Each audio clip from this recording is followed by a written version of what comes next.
Siempre es agradable conversar de la palabra de Dios con cada uno de ustedes y sobre todo dar gracias a Dios por un día de vida, que es una oportunidad extraordinaria para nosotros vivir de acuerdo a su voluntad.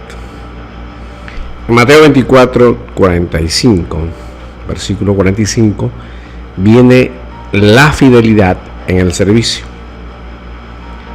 ¿Quién es pues el siervo fiel y prudente, el cual puso su Señor sobre su casa para que le dé el alimento a tiempo? Bienaventurado aquel siervo el cual, cuando su Señor venga, lo halle haciendo así.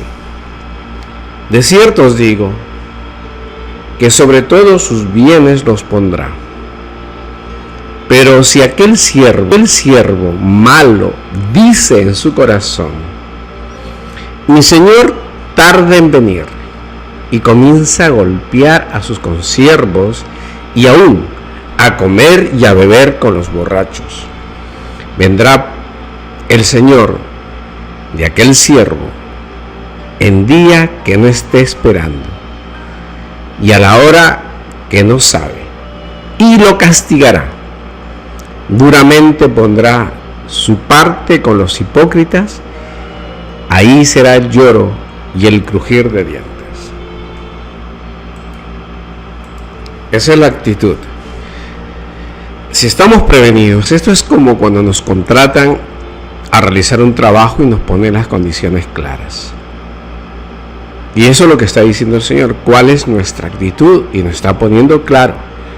Por eso, aquellos a los cuales Dios nos ha regalado don de fe y conversión, tenemos la obligación de ejercer el discipulado. A muchos dirán: oye, pero no predicó a nadie. Pues sí predicó a muchos, pero él tenía una relación tan especial que si Dios nos permite ingresar al reino de los cielos, pues le preguntaremos. Primero tenemos que entender esta necesidad que es de la vigilancia, de estar vigilando, supervisando, revisando, dando. Y esa necesidad de vigilar, de supervisar, es presentada por Mateo con dos comparaciones o pequeñas parábolas.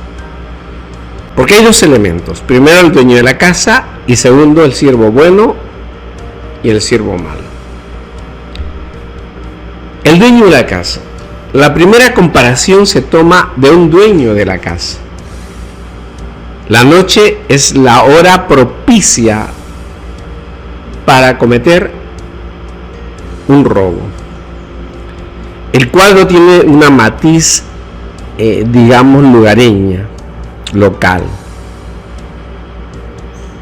Las casas en esos tiempos en Palestina estaban hechas sobre todo en su techo o tuchedumbre, como gustas, con una argamasa de barro con ramajes, y las paredes laterales de los costados no raramente eran de adobes. De ahí la descripción de ladrón que oraba la casa para entrar. Por eso, si el dueño de hora en que pudiese haber un robo en su hogar, vigilaría y no dejaría que perforasen su casa para entrar y robar.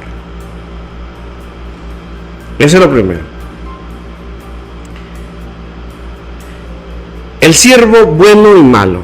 Otra comparación se trae el mismo propósito, basada en la conducta de dos siervos. Cuando uno contrata a una persona para hacer un trabajo, sea un médico, un profesional, un ingeniero, etcétera, etcétera, etcétera, un pastor, lo que sea, puede tocarnos buenos o puede tocar malo. La escena es un dueño que tiene varios siervos y pone al frente de ellos un obrero. El obrero ha de ser fiel y prudente. y prudente. Qué complicado está el panorama. Fiel y prudente, para que sea leal al dueño y sepa cumplir bien su oficio en ausencia de su señor. Pues cuando éste vuelva y llega a casa sin avisar, se encontrarse aquel siervo, aquel obrero, cumpliendo bien su oficio, esperando siempre la llegada de su señor. Obtendría premio si está solícito y fiel, pero en todo caso, si está destruyendo todo, pues se tendrá que ir. El siervo malo, ¿de acuerdo? El siervo malo siempre está viendo cuánto tarda el amo, qué está haciendo el amo para ver lo que está mal. Y esta es una escena muy clara de lo que se da, digamos, en los orientales. Este siervo malo es el que castiga, el que inflige castigo, el que hace lo malo, el que, metafóricamente hablando, se encarga de repartir azotes y golpes. Y dice el Señor que lo pondrá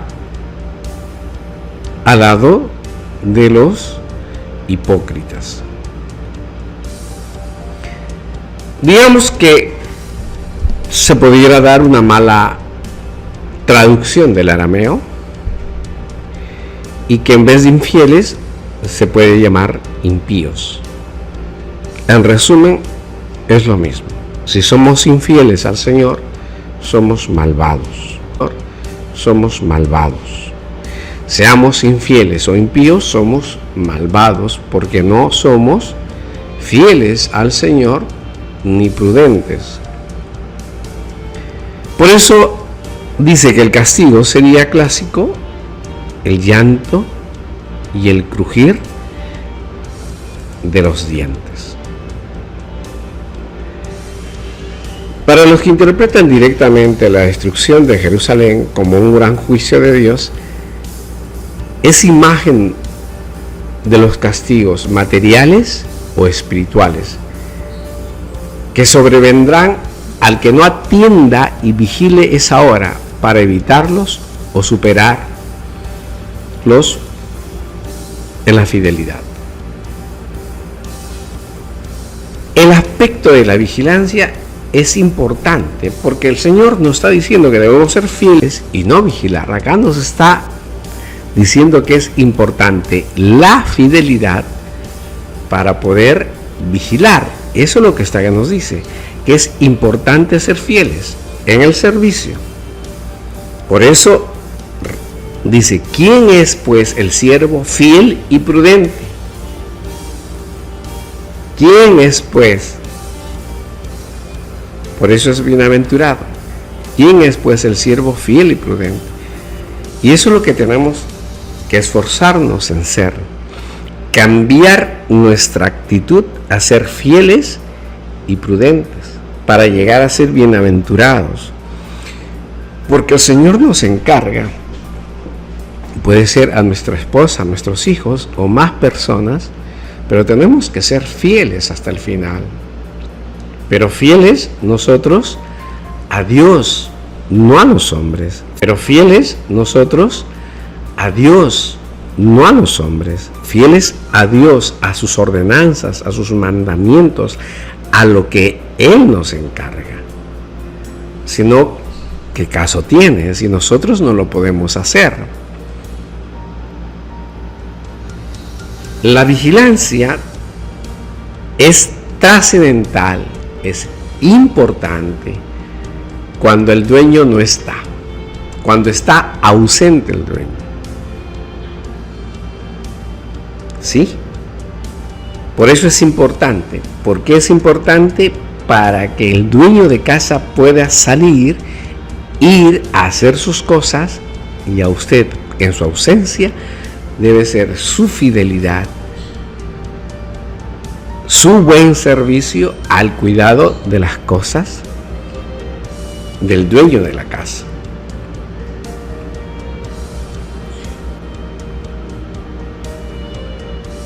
Podríamos decir que las perspectivas de la destrucción de Jerusalén y del fin del mundo. Pero el Señor ha puesto obreros en esta mies, les ha encargado que cuiden, que apacienten las ovejas. Por eso no puede ser tomado tan a la ligera el oficio de estar encargado de la casa del Señor, de la iglesia del Señor. Y la iglesia, reitero, no puede ni es un templo o un edificio humano. Son las personas, porque las personas son el cuerpo de Cristo. Y ahí tenemos que dedicarnos los que Dios les dio la tarea de cuidar, Reitero, es bastante clara la literatura. Dice, pues, ¿quién es el siervo fiel y prudente que puso el Señor sobre su casa?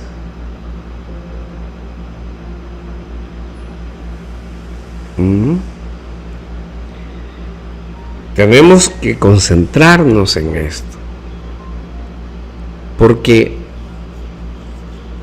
las catástrofes, que pueden ser el robo y todas las destrucciones, como el fin de la alianza que ya pasó,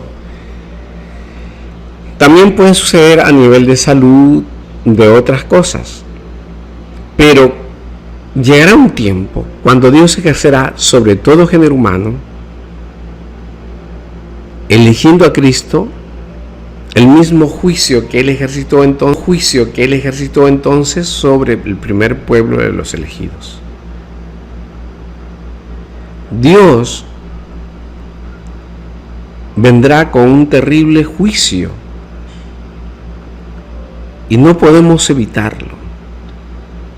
Por eso, si Dios nos dio don de fe y don de gracia para poder administrar su casa, y digamos que no tenemos a quien discipular, que seamos solos nosotros, pues si nosotros somos el cuerpo de Cristo, tenemos la obligación de cuidar este cuerpo, cuidar esta alma. En caso que alguien quiera decir, pues yo no tengo nada, no tengo ningún cargo, no tengo nada, pues sí tienes la responsabilidad de entregar el cuerpo casto y puro y limpio al Señor. Y no solamente el cuerpo, sino tu alma. Esto es lo que tenemos que hacer.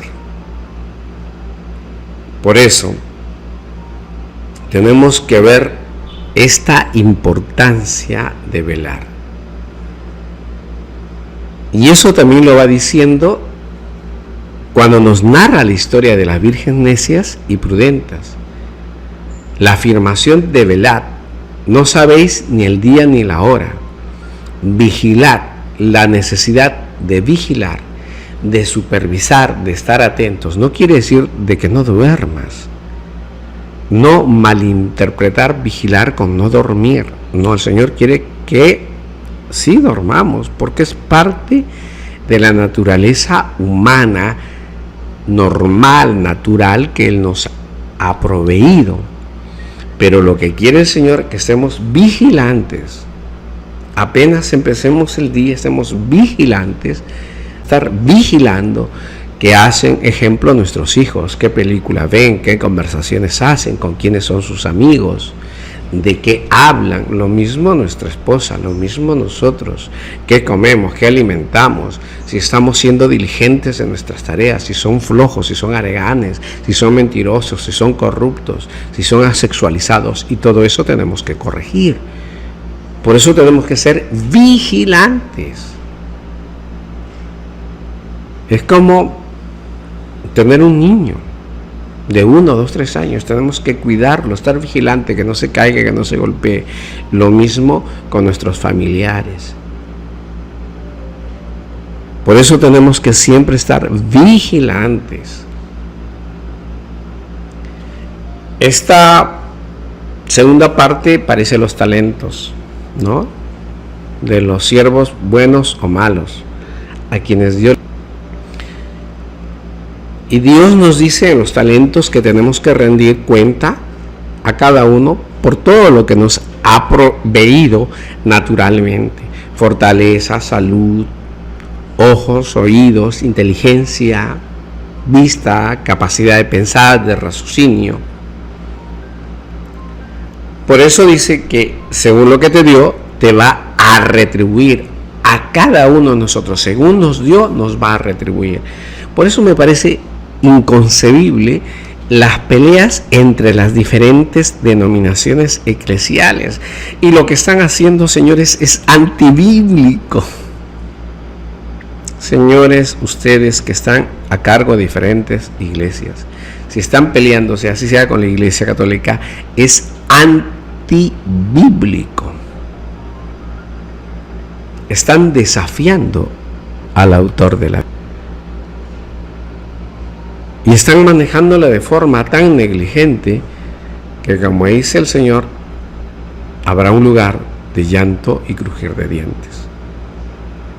Por eso tenemos que aprovechar el talento para no solamente ser fieles a Cristo, sino andar con prudencia. Porque no sabemos dónde está un hermano de Cristo realmente. El que congrega en una denominación eclesial no necesariamente es salvo.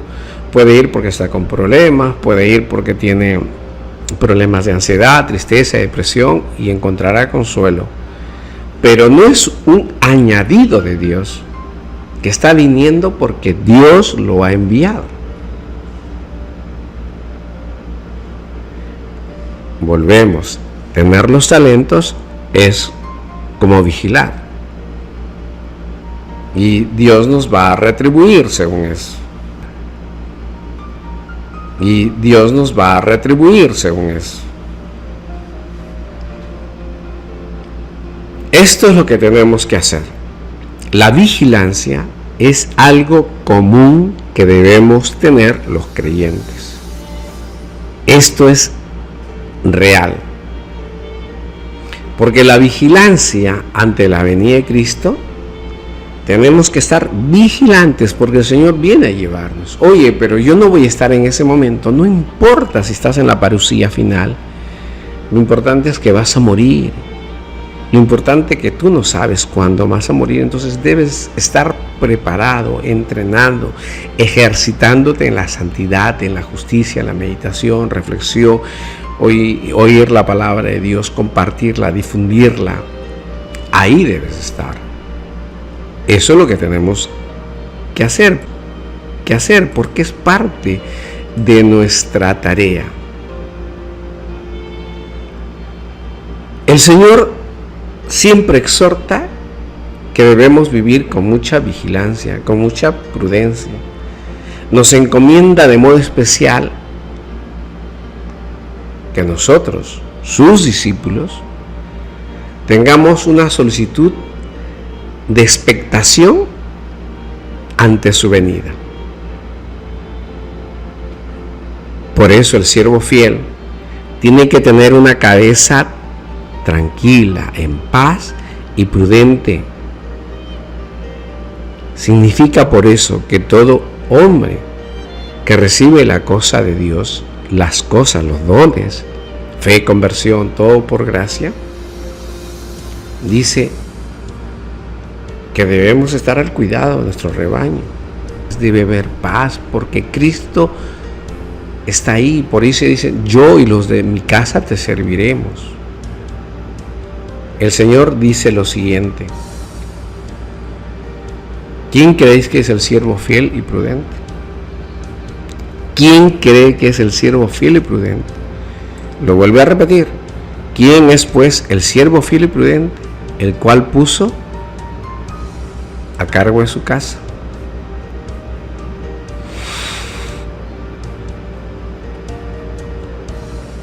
Cuando dice que piensas, no es por ignorancia, porque se encuentra en la Escritura que también el Padre pregunta, por ejemplo, cuando dice: Adán, ¿dónde estás? Recuerden esa pregunta: Adán, ¿dónde estás? Y era que Adán se había ocultado, por miedo, porque se había dejado convencer por Eva para desobedecer al Señor.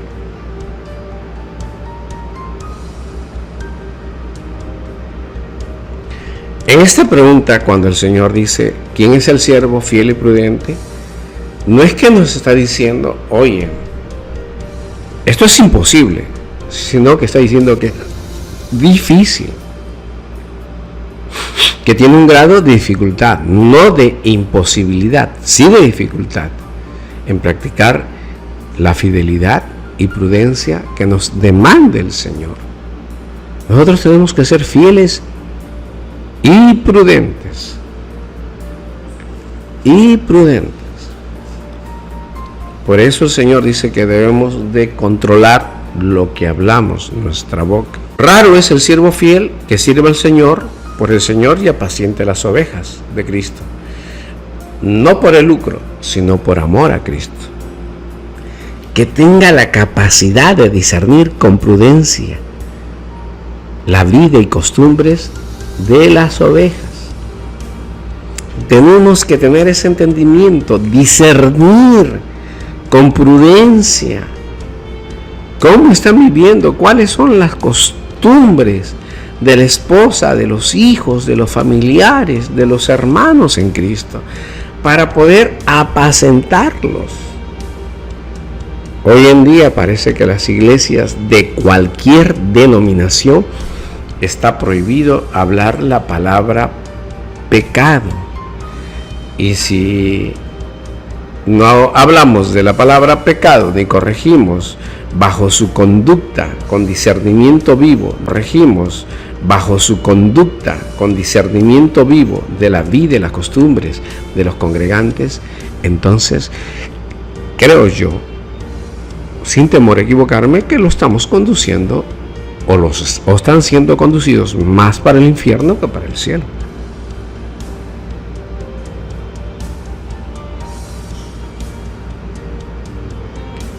Dos cosas exige este siervo: prudencia y fidelidad. Llama en verdad fiel a aquel que no se apropia de nada que le pertenece al Señor. Somos fieles cuando no nos apropiamos en nada de lo que pertenece al Señor. Por eso es la palabra de Dios la que salva. No es tu prédica, no es tu oratoria, no es el método oratórico, como quieras llamarlo. Es el Señor el que agrega cada persona a la iglesia. Y nosotros no podemos apropiarnos de lo que es del Señor, porque si no somos ladrones. Ni tampoco gastamos inútilmente sus cosas. Todo lo que ha puesto en nuestras manos el Señor son las cosas de Dios. Si a mí me puso una radio, una computadora, un micrófono, una pantalla, una corneta, un parlante, no es mío, es de Dios. Y llama prudencia a aquel que conoce el modo en que conviene administrar lo que se ha confiado. La prudencia nos permite administrar las cosas de Dios, administrar lo que no es mío, porque tenemos que hacer frutos, lograr más producción. ¿Para qué nos contratan como gerente de una empresa? ¿Para destruir una empresa? ¿Para robar una empresa? ¿Para qué se le encarga a un señor la presidencia de la República de un país? ¿Para que robe? ¿Para que delinque? ¿Para que destruye? ¿Para que viole? Para eso es. Lo mismo, si a usted lo contratan para gerente, ¿para qué es? ¿Para que haga producir la empresa o robe la empresa? O, dado el poder que se le dio de gerente, usted comience a maltratar a las personas. ¿Verdad que no? No es racional esa forma de ser, es una locura, es ser malvado. El Señor nos pone para hacerlo producir y tenemos que administrarlo como mejor conviene. Por eso tenemos que pedirle guía, por eso tenemos que pedirle orientación para que sepamos cómo hacer. Por eso es prudencia. El que progresa en la fe, a pesar de no ser perfecto en la fe, se le llama comúnmente fiel. Y esto nos lleva a tener una prudencia dotada de una inteligencia viva y eficaz. Si alguno lo observa, encontrará muchos fieles que se ejercitan en la práctica de la fe. Pero no hay mucha prudencia. Porque Dios ha elegido a los necios de este mundo. Está en 1 Corintios 1:27. Y por el contrario, hallaré otros que son prudentes, pero de poca fe. Y es raro encontrar esta mixtura en una persona, fidelidad y prudencia. Para que pues a su tiempo de alimento, uno necesita dar de alimento a los indigentes. Por tanto, no es pues inoportuno encargar que según el buen sentido seamos fieles y prudentes para administrar los intereses de la iglesia.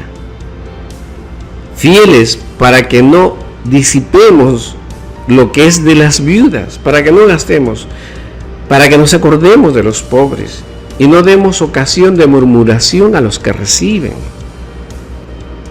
Dios ha establecido que los que predican el Evangelio vivan de él y no busquemos más que el simple alimento y el vestido, ni tengamos más que lo que tienen los pobres, y prudentes para que prudentemente averigüemos la situación de los pobres, la causa de su indigencia, la clase que cada uno ha sido educado, lo que le hace falta, causa de su indigencia, la clase que cada uno ha sido educado, lo que le hace falta, pues ciertamente se necesita mucha discreción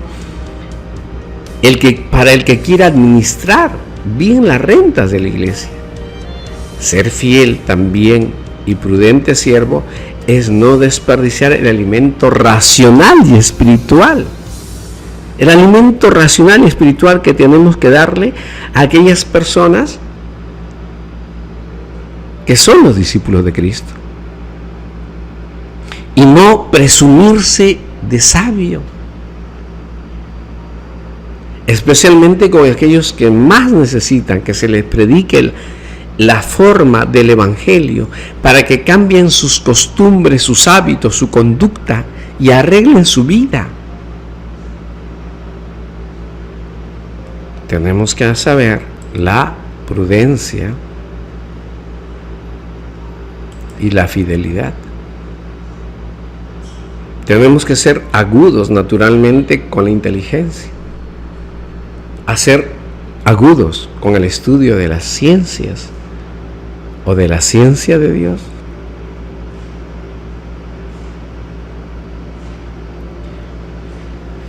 Terminemos. El Señor Jesucristo, la familia que Él constituyó es la iglesia. Y difícil le puedes encontrar una persona que tenga estos talentos, estas virtudes, la prudencia y la fidelidad. Pero no es imposible, porque si no el Señor no nos llamaría bendito al que no puede hacerlo. Bienaventurado aquel siervo que puede venir a administrar la casa del Señor. Bienaventurado aquel siervo que, obedeciendo los preceptos de nuestro Señor Jesucristo y administrando correctamente la familia de la iglesia, no solamente con cosas materiales, sino con alimento y doctrina de la palabra de Dios que nos lleve a vida eterna. Que el Señor nos dé esos dones y esas virtudes, pero también hay que buscarlo fuertemente, con decisión, con firmeza y confiando en el Señor Jesucristo, cada día de nuestra vida.